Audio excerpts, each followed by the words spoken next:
여러분 환영합니다. 오늘 우리는 아주 익숙한 이야기 하나를 완전히 해부해 보려고 합니다. 이른바 창세기의 빙산이라고 부를 수 있겠네요. 바로 문화명령에 대한 깊은 탐구입니다. 주일학교 시절에 한 번쯤 들어보셨죠? 아담이 동물들 이름 짓는 이야기요. 에이, 그거 너무 뻔한 거 아니야? 라고 생각하실 수도 있어요. 하지만 잠깐만요. 이 단순해 보이는 이야기 아래에는 정말 어마어마한 청교도 신학의 철학적 무게가 빙산의 일각처럼 숨겨져 있거든요. 오늘 그걸 한 겹 한 겹 벗겨보겠습니다. 자, 우리 머릿속에 있는 그 흔한 이미지를 한번 떠올려 볼까요? 아담이 지나가는 네 발 달린 동물을 쓱 보고는 넌 오늘부터 말이야 라고 툭 던지는 장면 말이죠. 그냥 텅 빈 백과사전에 대충 아무 단어나 채워넣는 가벼운 낱말 맞추기 게임 정도로 상상하기 쉽잖아요. 사실 저도 예전엔 그렇게 생각했거든요. 하지만 그 표면적인 생각 아래에는 정말 엄청난 진실이 숨어 있습니다. 개혁주의 청교도 신학에서는 이를 문화명령이라고 부르는데요. 쉽게 말해서 하나님이 인류에게 이 창조된 세계를 다스리고 가꾸고 또 발전시키라고 주신 아주 신성한 우주적 권위의 임무교대식인 셈입니다. 그러니까 이게 절대 단순한 단어 암기 시간이 아니었다는 뜻이죠. 완전 차원이 다른 이야기예요. 이 단순한 이름 짓기가 도대체 어떻게 우리의 존재 목적과 노동의 의미를 담고 있는지 오늘 이 5가지 흐름을 따라가 보며 확인해 보겠습니다. 단순한 이름 짓기가 아니라는 점부터 통치권, 동역자, 고독, 그리고 청교도적 영적 교훈까지 쭉 훑어볼게요. 자, 그럼 첫 번째 내용, 단순한 이름 짓기가 아니다부터 바로 들어가 보죠. 먼저 가장 흔한 오해부터 확실히 짚고 넘어갈게요. 이 창세기 2장 사건은요, 절대 하나님이 단어장 만드는 데 도움이 필요해서 시킨 단순 노동이 아니었습니다.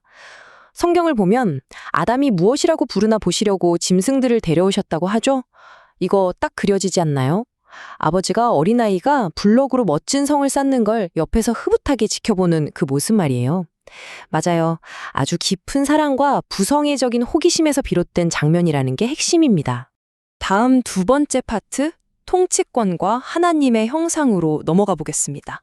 그렇다면 이게 그냥 어휘력 테스트가 아니었다면 아담이 그 이름들을 입 밖으로 뱉을 때 도대체 무슨 일이 일어나고 있었던 걸까요? 고대 성경적 세계관에서 무언가에 이름을 짓는다는 건요, 그냥 부르기 편하게 태그를 다는 게 아닙니다. 그건 그 대상에 대한 완벽한 주권과 소유권을 확립하는 행위거든요. 다시 말해, 아담은 이 생물계에서 하나님의 대리 통치자로 서 있었던 겁니다. 물리적 세계에 최초로 질서를 부여하는 아주 기념비적이고 엄청난 통치 행위였던 거죠.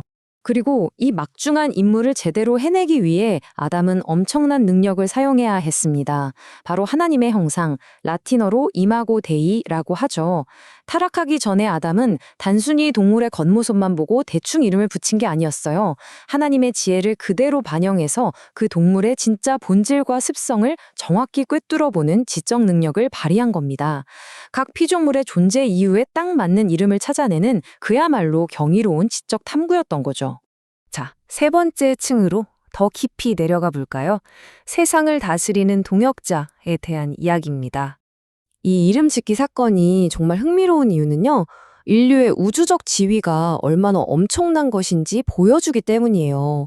단순히 명령만 듣는 수동적인 하수인이 아니라 세상을 함께 가꾸어가는 진정한 파트너로 인간을 대우하고 계시거든요.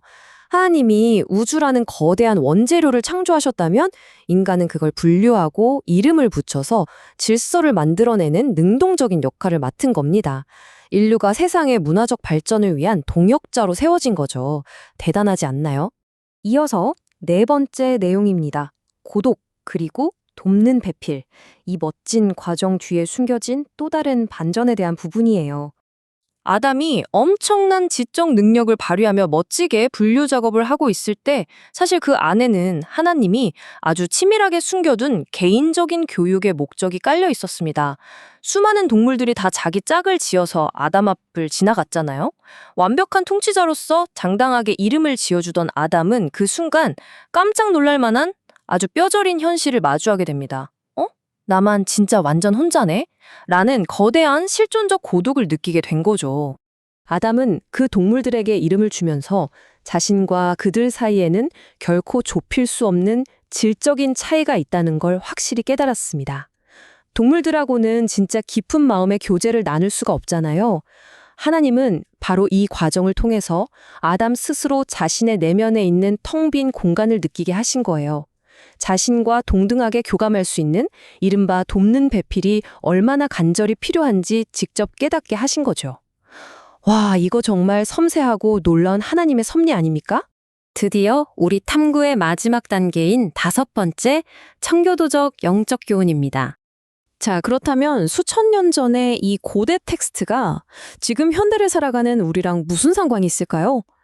개혁주의 청교도들은 아담의 이 문화 명령에서 아주 실용적인 3가지 레슨을 뽑아냈습니다.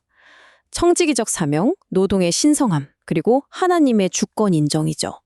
이건 우리가 매일매일 마주하는 직업과 일상을 바라보는 시각을 완전히 180도 뒤집어 놓습니다.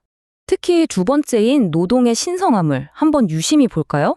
여기서 진짜 엄청난 패러다임의 전환이 일어납니다.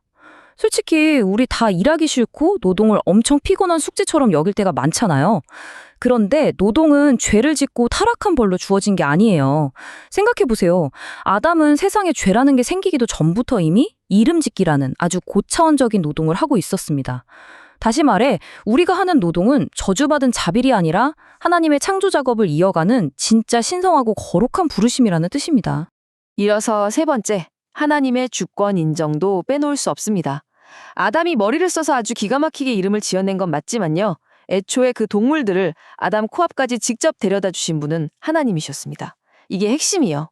오늘날 우리가 직장이나 삶에서 땀 흘려 얻어내는 모든 성취들 있죠.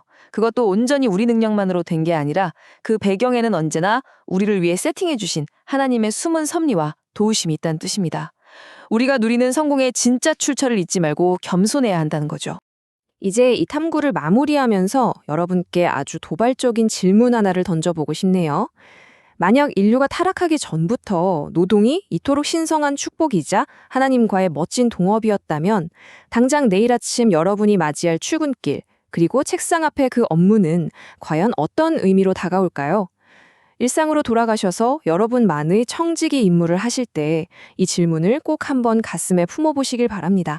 분명 여러분의 일터가 전혀 다르게 보일 테니까요. 함께해 주셔서 감사합니다.